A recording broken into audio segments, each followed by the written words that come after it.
Hey, my name is Corey Broadnex, founder of Train for Life, and you're watching our first video blog, so thanks for joining us.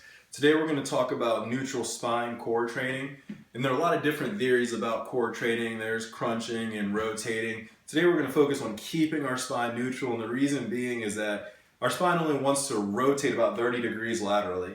So if I'm doing a Russian twist side to side, it's 180 degrees if I'm touching the ground, and we're potentially putting our spine in some dangerous areas.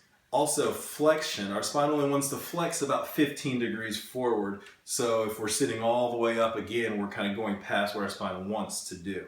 The reason we're focusing on neutral spine is we want to get that core engagement without putting stress on the spine. So rotating and flexing, we're stressing the spine, and we want to try to avoid that as much as possible. So we're going to start with a basic bridge series. It's 4 exercises. We're going to go through them here, and we have Kathleen who's going to demonstrate all 4 of the exercises.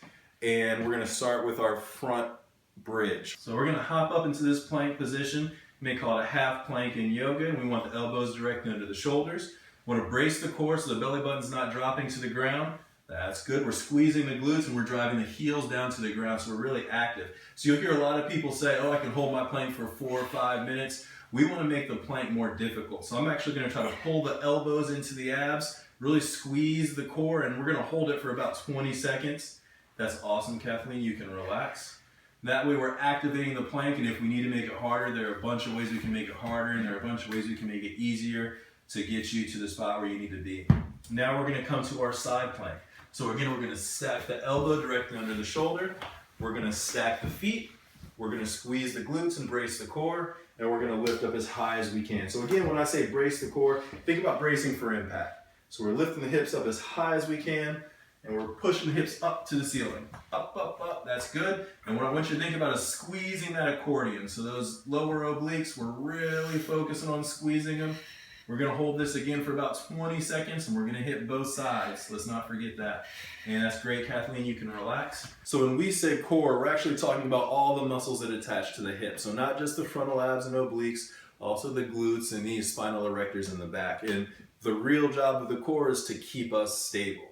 So you're walking your dog. Is your dog pulling you off track, or can you stabilize? If you get bumped by a cart when you're in the grocery store, are you going to fall over, or can you stabilize yourself?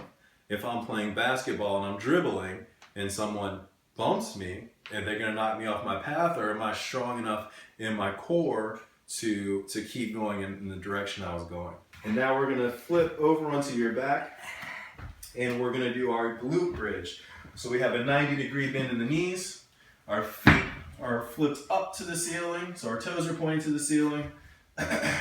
And we're going to drive through the heels, and think about pushing the knees away from you. We're going to lift the hips up as high as we can. I use this pushing the knees cue because most people just jack their lower back, and we're actually trying to keep that spine neutral. So we have an active core, we're squeezing the glutes, this kind of counter movement to keep the spine neutral, and we're just going to hold it again for 20 seconds. And again, there's a bunch of ways we can make this harder or easier, just to try to find the position that works for you. And Kathleen, that's awesome. You can relax. You did a great job. If you have any questions, feel free to email me at Corey, C-O-R-Y, at trainforlifedc.com, or visit our website, trainforlifedc.com. And thanks for watching.